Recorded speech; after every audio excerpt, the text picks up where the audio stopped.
അടുത്ത് നമ്മൾ ഡിസ്കസ് ചെയ്യുന്നത് പൊസിഷൻ ഐസോമറിസം എന്ന് പറയുന്ന അടുത്തൊരു ടോപ്പിക്കാണ്, അടുത്തൊരു കാറ്റഗറി ഓഫ് ഐസോമറിസമാണ്. ഈ ഒരു പൊസിഷൻ ഐസോമറിസം എന്ന് പറഞ്ഞാൽ ഇവിടെ നമ്മൾ നേരത്തെ നോക്കിയ സ്ട്രക്ചറൽ ഐസോമറിസത്തിൻ്റെ കേസിലാണ് വരുന്നതെങ്കിൽ അവിടെ കാർബണും ഹൈഡ്രജനും മാത്രമേ വരുന്നുള്ളൂ. പക്ഷേ പൊസിഷൻ ഐസോമറിസത്തിൻ്റെ മുകളിലേക്കാണ് വരുന്നതെങ്കിൽ ഇവിടെ കാർബണും ഹൈഡ്രജനും ഏതെങ്കിലും ഒരു ഫങ്ഷണൽ ഗ്രൂപ്പ് കൂടി അവിടേക്ക് കയറി വരും. ഏത് വേണമെങ്കിലും ആവാം, OHO, COHO, COO, ഹൈഡ്രോക്സിയോ, കീറ്റോ ഗ്രൂപ്പ്, ഏതെങ്കിലും ഒരു ഗ്രൂപ്പ് എന്ത് ചെയ്യും, ഹാലോ ഗ്രൂപ്പ്സോ അങ്ങനെ ഏതെങ്കിലും ഒരു ഫംഗ്ഷൻ ഗ്രൂപ്പ് കൂടി എന്ത് ചെയ്യും, ഈ ഒരു പൊസിഷൻ ഐസോമറിസത്തിൻ്റെ മുകളിലേക്ക് വരും. ഇവിടെ വരുന്ന വ്യത്യാസം എന്ന് വെച്ചാൽ ഈ കയറി വരുന്ന ഫങ്ഷണൽ ഗ്രൂപ്പിൻ്റെ പൊസിഷൻ്റെ മുകളിലായിരിക്കും വ്യത്യാസം ഉണ്ടാവുക. ഫോർ എക്സാമ്പിൾ ഞാനൊരു കോമ്പൗണ്ട് കാണിച്ചു തരാം.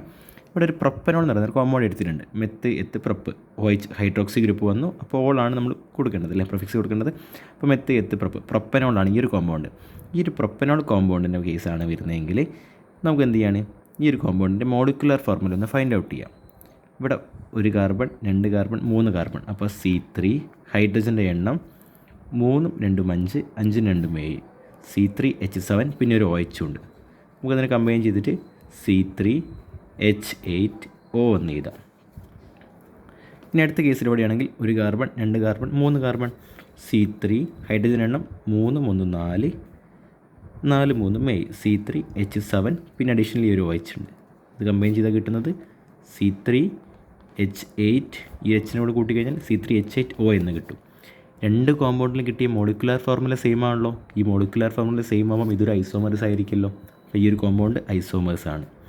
ഇനി ഇത് എന്താണ് ഇതിൻ്റെത്? സ്ട്രക്ചറൽ ഐസോമറിസം അല്ല ഈ ഒരു കോമ്പൗണ്ട്. കാരണം എന്തുകൊണ്ടാണ്, ഇവിടെ ഫംഗ്ഷൻ ഗ്രൂപ്പ് വന്നിട്ടുണ്ട്. ഫംഗ്ഷൻ ഗ്രൂപ്പ് വന്നാൽ അത് സ്ട്രക്ചറൽ ഐസോമറിസം ആയിരിക്കില്ല. സ്ട്രക്ചറൽ ഐസോമറിസത്തിനകത്ത് കാർബൺ ഹൈഡ്രജൻ മാത്രമേ ഉണ്ടാവുള്ളൂ. അപ്പോൾ ഈ ഒരു കോമ്പൗണ്ടിൻ്റെ മുകളിൽ നമുക്ക് നോക്കാം, OH എന്ന് പറയുന്നത് ഫസ്റ്റ് കാർബണിൻ്റെ മോളാണ് അറ്റാച്ച് ചെയ്തത് പ്രൊപ്പനോളിൻ്റെ മുകളിൽ. സെക്കൻഡ് കോമ്പൗണ്ടിൽ OH വന്ന് അറ്റാച്ച് ചെയ്തത് സെക്കൻഡ് കാർബൺ 1 2 സെക്കൻഡ് കാർബണിൻ്റെ മുകളിലാണ് OH വന്നത്. അതായത് ഫംഗ്ഷൻ ഗ്രൂപ്പ് അറ്റാച്ച് ചെയ്ത കാർബണിൻ്റെ എണ്ണത്തിലാണ് അല്ലെങ്കിൽ സ്ഥാനത്തിലാണ് വ്യത്യാസം വന്നത്. അപ്പോൾ ഇവിടെ OH ഫസ്റ്റ് ഗ്രൂപ്പിലാണ് അറ്റാച്ച് ചെയ്തത്, ഫസ്റ്റ് കാർബണിൻ്റെ മുകളിലാണ് അറ്റാച്ച് ചെയ്തത്. സെക്കൻഡ് എക്സാമ്പിളിൻ്റെ മുകളിൽ OH സെക്കൻഡ് കാർബണിൻ്റെ മുകളിലാണ്. അപ്പോൾ ഈ ഒരു പൊസിഷൻ അല്ലെങ്കിൽ സ്ഥാനത്തിൻ്റെ മുകളിലാണ് വ്യത്യാസം. അതുകൊണ്ടാണ് ഇതിനെ പൊസിഷൻ ഐസോമറിസം എന്നറിയപ്പെടുന്നത്. നമുക്ക് വേറൊരു എക്സാമ്പിൾ ചെയ്യാം. അതിൽ നമുക്ക് എന്ത് ചെയ്യും, കുറച്ചുകൂടി കാര്യങ്ങൾ കൺസെപ്റ്റ് ക്ലിയർ ആയി കിട്ടും. ഞാൻ എന്ത് ചെയ്തു, ഇവിടെ ഫംഗ്ഷൻ ഗ്രൂപ്പ് വന്നിട്ടുണ്ട്, കീറ്റോ ഗ്രൂപ്പാണ് വന്നത്. CO വന്നാൽ നമുക്കറിയാം കീറ്റോ ഗ്രൂപ്പാണ്. അപ്പോൾ നമുക്ക് എന്ത് ചെയ്യണം, ഈ ഒരു കോമ്പൗണ്ടിൻ്റെ IUPACനെയും മോളിക്കുലർ ഫോർമുല ഒന്ന് ഫൈൻഡ് ഔട്ട് ചെയ്യാം. IUPAC ഇവിടെ എഴുതിയിട്ടുണ്ട്, പെൻഡൻ 2 ഓണും പെൻഡൻ 3 ഓണും ആണ്. എത്ത് പ്രപ്പ് ബ്യൂട്ട് പെൻറ്റ്. അതിൽ സെക്കൻഡ് പൊസിഷൻ്റെ മുകളിൽ കീറ്റോ ഗ്രൂപ്പ് CO വന്നു. അപ്പോൾ അത് പെൻഡൻ 2 ഓണാണ്. ഇവിടെ 1 1 2 3 തേർഡ് പൊസിഷൻ്റെ മുകളിലാണ് CO വന്നത്. അപ്പോൾ അത് പെൻഡൻ 3 ഓണാണ്. ഇതിൻ്റെ മോളിക്കുലർ ഫോർമുല കിട്ടുന്നത് 1 2 3 4 5 കാർബൺ C5.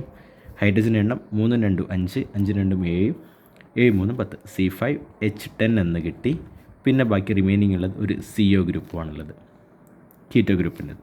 ഈ കേസിലാണെങ്കിലോ 1 2 ഇത് കമ്പൈൻ ചെയ്ത് നമ്മൾ പിന്നെ റിമൈനിങ് ബാക്കിയുള്ളത് ഇവിടെ ഒരു O മാത്രം, ഒരു ഫംഗ്ഷൻ ഗ്രൂപ്പ് മാത്രം O മാത്രമാണ്. കാരണം നമ്മൾ നേരത്തെ സീനെ കൗണ്ട് ചെയ്തിട്ടുണ്ടല്ലോ.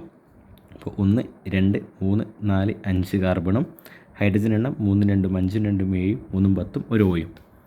ഈ ഒരു എക്സാമ്പിളിലെ മോളാണ് പറയുന്നതെങ്കിൽ ഇവിടെ 1 2 3 4 5 കാർബൺ C5. ഹൈഡ്രജൻ്റെ എണ്ണം 3 2 5, അതുപോലെ തന്നെ റിമൈനിങ് 3 2 5 5 5 10 C5H10. ഇവിടെ ബാക്കി റിമൈനിങ് വെച്ച് ഒരു ഓയും. അപ്പോൾ നമുക്ക് എന്താണ് ഇവിടെ കിട്ടുന്ന മോളിക്കുലർ ഫോർമുല ചെക്ക് ചെയ്താൽ നമുക്കറിയാം സെയിം മോളിക്കുലർ ഫോർമുലയാണ് കിട്ടുന്നത്. അപ്പോൾ ഈ ഒരു കോമ്പൗണ്ടും എന്താണ്, ഐസോമറാണ്. ഇനി ഏത് ടൈപ്പ് ഐസോമറാണ് നമ്മളെങ്ങനെ ചെക്ക് ചെയ്യുക? ഇവിടെ ഫംഗ്ഷൻ ഗ്രൂപ്പ് വന്നിട്ടുണ്ട്, CO വന്നിട്ടുണ്ട്.